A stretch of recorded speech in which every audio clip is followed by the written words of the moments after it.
بسم اللہ الرحمن الرحیم۔ تاریخ اسلامی کا ایک اہم موڑ سقیفہ کو قرار دیتے ہیں۔ بعض کے نزدیک یہ کلمہ بہت گالی دشنام اور کلمہ قبیحہ اس طرح سوچتے ہیں، لہذا وہ اس کلمے کے ساتھ ممز و لمز کرتے ہیں۔ تو ہم نے مناسب سمجھا کہ اس کلمے کو کھولے، تاریخ اسلامی کے حوالے سے اس کو کھولنا چاہیے۔ تاریخ میں ہمیشہ وہ لوگوں کو تاریخ پڑھنا نہ آنے کی وجہ یہ تاریخ ایک حلقہ ہے، زنجیر حلقات اگر ملے ہیں تو وہ تاریخ صحیح ہے، اگر بیچ میں وہ حلقات مفقود ہے تو ایک دوسرے سے نہیں ملتا ہے، تو یہ تاریخ ناقص ہے۔ اب آتے ہیں کہ سقیفہ تاریخ اسلامی میں ایک موڑ ہے، اس کو کھولنا چاہیے۔ اس کی کیا عناصر ہے، اس کے کیا پس منظر ہے، اس کی عناصر اجتماعی کیا ہے، عنصر سیاسی کیا ہے، غرض و غایات کیا تھے، یہ سب کھولنے کی ضرورت ہے۔ اما پس منظر، اس کی پس منظر وفات و غیاب حضرت رسول اللہ ہے اور اجتماع امت قیادت رسول اللہ سے محروم ہونے کے بعد وجود میں آئی ہے۔ اگر رسول اللہ وفات نہ پاتے تو یہ وجود میں نہیں آتی، رسول اللہ کی غیاب کی وجہ سے یہ واقعہ وجود میں آئی۔ اب آتے سقیفہ کی تعریف کرتے ہیں۔ سقیفہ ہم سمجھتے ہیں موڑ کیا ہے، کیا بلا ہے، کیا وبا ہے، کیا ہے۔ سقیفہ چھت کو کہتے ہیں، قرآن میں ہے سقف، چھت ہے۔ یہاں وہ چھت سے مراد پکی چھت نہیں ہے، کچی چھت ہے۔ کچی چھت جو ہے عرب جو ہے گھروں کی بجائے باہر باغات میں مہمانوں کو بلاتے تھے، شاید آج کل بھی یہ ہے، فوروم میں لے جاتا ہے۔ تو ایک چھت کی بنی ساعدہ کا، سعد ابن عبادہ کا، سعد ابن عبادہ انصار کے بڑے حزب کا سربراہ تھے۔ انصار دو حصوں میں تقسیم ہے، ایک خزرجی اور دوسرا اوسی۔ خزرجی بڑے تھے، اوسی چھوٹے تھے، تو لہٰذا بڑے طبقے کے لوگوں نے چھوٹے کو بلایا ہے۔ تو یہ ایک باغ ہے، وہاں ان کے چھپر تھی، چھت لگے ہوئے تھے، چبوترا تھے، تو وہاں انہوں نے بلایا۔ کیوں بلایا، کس لیے بلایا، کیا عزائم رکھتے تھے؟ بلانے والے انصار مشترکہ طور پر تھے، خزرجی اور اوسی دونوں مشترکہ طور پر بلائے تھے، لیکن انہوں نے کیوں بلایا؟ بعد میں کون کون اس میں شامل ہوا، اس بارے میں گفتگو کرنے سے پہلے ساکنین مدینہ کے بارے میں کچھ معلومات پیش کرتے ہیں۔ مدینہ منورہ میں شاید کوئی 5-6 طبقات کے لوگ بستے تھے۔ ایک طبقہ پورے عرب کے یہاں کے مدینے کے پیدائش تھے، جو ان کی چندان حیثیت نہیں تھی۔ ایک طبقہ یہ اوس و خزرج والا ہے۔ اوس و خزرج والا مشرک تھے، یہ جو ہے یمن سے آئی ہے۔ یہ دونوں یمن میں جب یعنی سٹ ٹوٹ گئی تو ان کی زمینیں جو ہے ویران ہو گیا، خشک ہو گیا، تو وہاں سے فرار کر کے یہاں آئی۔ دوسری وجہ وہاں جو ہے یہودیوں پر قبضہ ہوا تھا، اس وجہ سے بھی بعض فرار ہو کے یہاں آئے۔ تو یہاں آنے جو پہلے یمن سے آنے والے شخص، ان کی ماں کا ایک شخص ہے، اس کی بیوی، اس بیوی اور زوجے کا نام قیلہ تھی۔ اوس و خزرج دونوں اس قیلہ سے پیدا ہوئے ہیں، دونوں علایون رابطہ یہ ان کی اولاد رابطہ 2 قبیلوں میں بٹ گیا، ایک اوس ہے، ایک خزرج ہے۔ دوسرا طبقہ یہودی تھے۔ یہودی یہاں نہیں بستے تھے، یہودی فلسطین میں بستے تھے۔ فلسطین پہ جب مسیحیوں کا قبضہ ہوا، اغسطس نے حملہ کیا ادھر۔ جب اغسطس نے یہاں حملہ کیا تو یہودیوں کو مارا انہوں نے، تو یہودی فرار ہو کے ادھر آئے۔ یہاں فرار ہو کے آنے والے یہودی 3 گروہ تھے، بنی قریظہ، بنی نذیر اور بنی قینقاع۔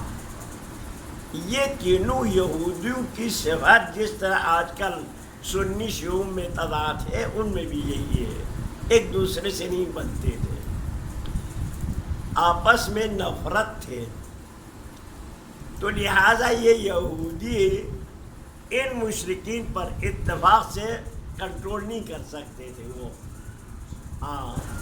اپنی اتفاق سے خود قائد، سربراہ، اونچا والا ثابت نہیں کر سکتے تھے۔ تو ان کی نظر میں یہ اوس و قبیلہ حضرت جو ہے حاوی تھے۔ یہ لوگ زمینداری میں مشہور تھے۔ اوس و خزرج مشرکی، یہ یہودی جو ہے بنی قینقاع زیورات بناتے تھے، دوسرے قلعہ قصور بناتے تھے، یہ اسلحہ کا سامان کاروبار کرتے تھے۔ تو اس وجہ سے وہ آپس میں تناؤ تھے۔ کچھ تو مشرکین، یہ جو اوس و خزرج ہے، انہوں نے یہودیوں کو اپنے کنٹرول میں کیا، تو کچھ پس گیا۔ یہ لوگ یہودی عربوں کی خاتون پس گیا، تو یہودیوں نے کہا ان سے نجات کے لیے بہتر یہ ہے ہم آپس میں خود انہی میں لڑائی کریں، ایک دوسرے کے مقابل میں۔ تو وہ اس دونوں صورت میں دونوں کو لڑائی کیا، جھگڑا کیا، آپس میں نفاق پھیلایا، یہاں تک اوس و خزرج جو اتفاق بائی تھے، اب آ کے وہ یہ دونوں ایک دوسرے کے خون کے پیچھے لگ گیا، جان کے پیچھے لگ گیا، اور یہاں تک انہوں نے دو بڑی جنگ لڑی.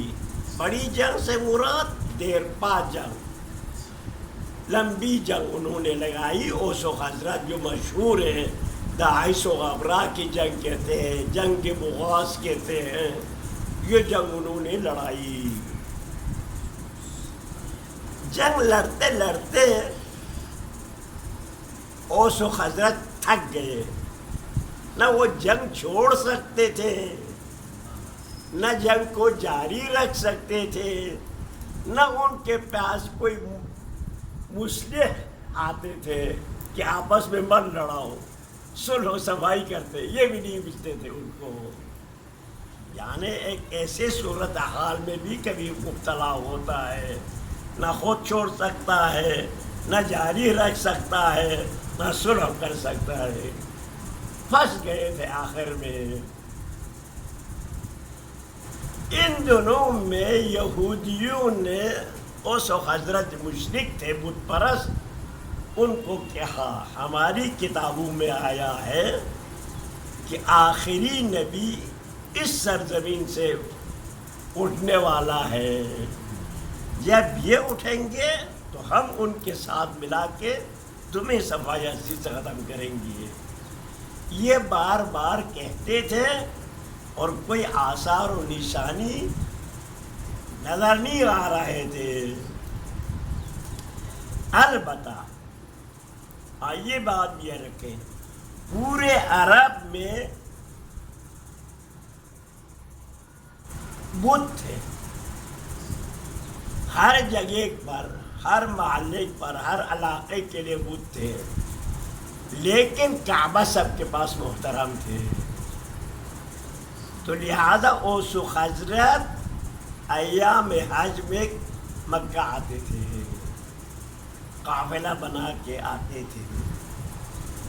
یہ لوگ جب کعبے پہنچے تقریباً 12ویں بعثت کے سال کو، جب یہاں پہنچے تو ان کی خیمے سے پیغمبر گزرے. پیغمبر نے ان سے پوچھا آپ لوگ یثربی ہیں؟ دیکھو نا، پہلے اس شہر کو یثرب کہتے تھے، مدینہ بعد میں پیغمبر کی وجہ سے نام ہوا، یثرب کہتے تھے. پیغمبر نے ان سے پوچھا کہ تم لوگ یثربی ہیں؟ انہوں نے کہا ہاں میں یثربی ہیں. امن موالی الیہود، ہم لوگوں کے یہودیوں سے ہے ملاؤ، ان کے ساتھ کوئی معاہدہ ہے؟ تو کہا ہے. یہاں سے اوس و خزرج دونوں کے دماغ میں آ گیا کہ یہ وہی شخص ہوں گے جو یہودی ہمیں دھمکائے رہے ہیں. انہوں نے اچھی طریقے سے پیغمبر کی بات کو سنا اور اپنے دل میں رکھا آئیے ہم یہودیوں سے پہلے ہم خود ایمان لاتے ہیں اس پر. یہ سلسلہ اس سال چلا. دوسری سال، تیسری سال پھر آ گیا. دوسری سال میں کوئی 75 آدمی آئے. اس کے بعد بات اور زیادہ آ گیا. مرد عورت پیغمبر سے یعنی پیغمبر کی بیعت کی. تو یہ بات سنے نا، یہاں بھی ایک حلقہ ہے مفقود ہے جس پر غور نہیں کرتا ہے، کیونکہ ہمارے پاس تاریخ ہماری درس میں نصاب میں نہیں. ہماری سکول کے ایک نصاب ہے جس میں اسلامیات کو نکال کے پھیلنے پر زیادہ زور ہے.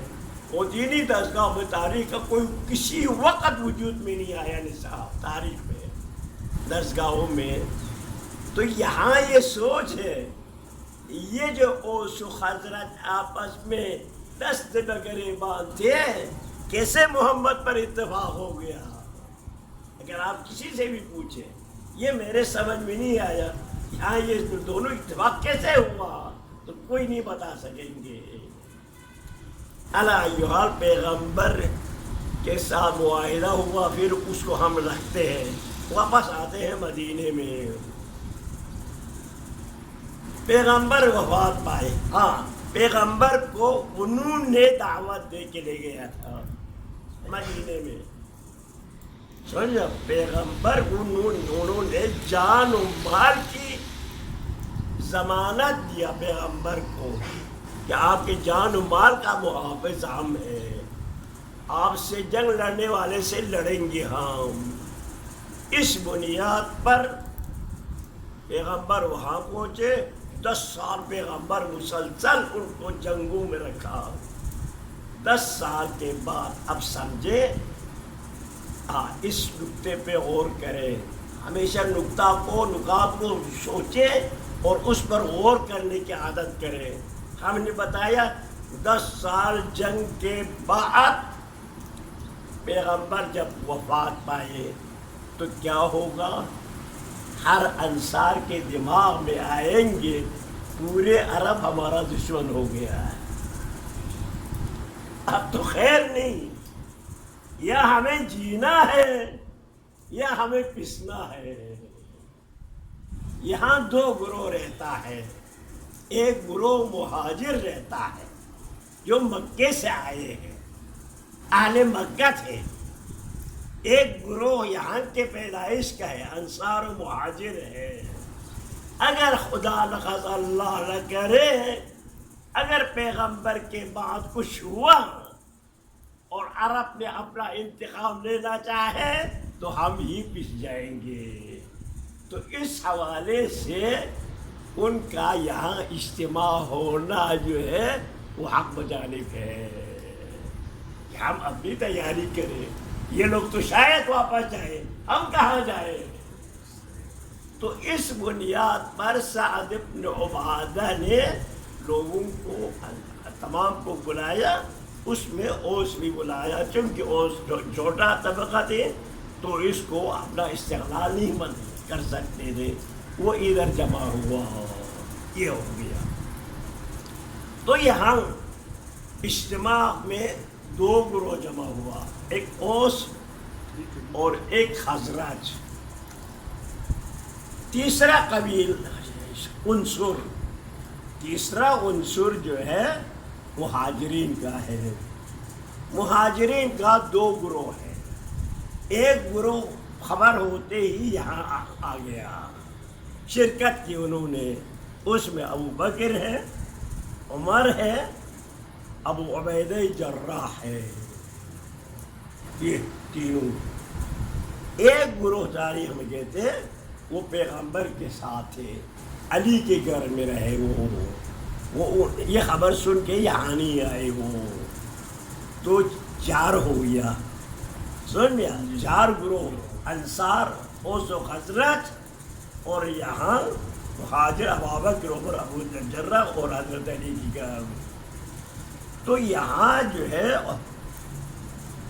لیکن یہاں آ کے یہ یاد رکھیں، اوس والے دل سے نہیں چاہتے تھے سعد بن عبادہ رئیس ہو جائے، چونکہ ان کا پہلا حریف ہے،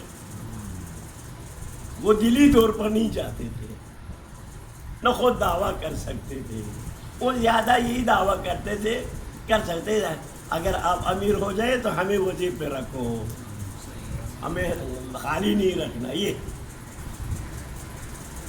ابو بکر آ گیا، ابو بکر آ کے انہوں نے کہا آپ کی خدمات جلیلہ ہے جس سے کوئی انکار نہیں کر سکتے، آپ کا احسان ہے، اگر احسان کیا ہم پہ نہیں کیا، اپنے اسلام پر احسان کیا، اس کا اجر اللہ دیں گے، لیکن یہ مسئلہ اور مسئلہ ہے، کہا یہ مسئلہ جو ہے پورے جزیرۃ العرب کا مسئلہ ہے، جزیرۃ العرب میں پیغمبر کی جانشین انصار قبول کریں، کوئی قبول نہیں کرے گا، جس کا نقصان اسلام کو ہوگا، چونکہ جزیرۃ العرب صرف اہل مکہ سے کی احترام کرتے ہیں، یاد رکھو نا، یہ جو پیغمبر سے پہلے آمد و رفت مکے میں جو سہولت امن تھے، کعبے کی وجہ سے قریش کو حاصل تھے، اور عرب قریش کی سربراہی کو مانتے، غیر قریش کو نہیں مانتے، لہذا ابو بکر نے کہا یہ منصب قریشی کے علاوہ کوئی نہیں سنبھال سکتا، یہ کہنا تھا انصار ٹھن پڑا. جو ہی انصار ٹھن پڑا، اب اس سے ایک خضیر نے ہمیں اس نے کہا آئیے آپ صحیح کریں، ہم آپ کی بیعت کرتے ہیں. جب اس نے بابا کی بیعت کیا تو یہاں مسئلہ ختم ہو گیا. سمجھ گیا؟ وصلی اللہ علی محمد وعلی محمد. اگلا حصہ کسی اور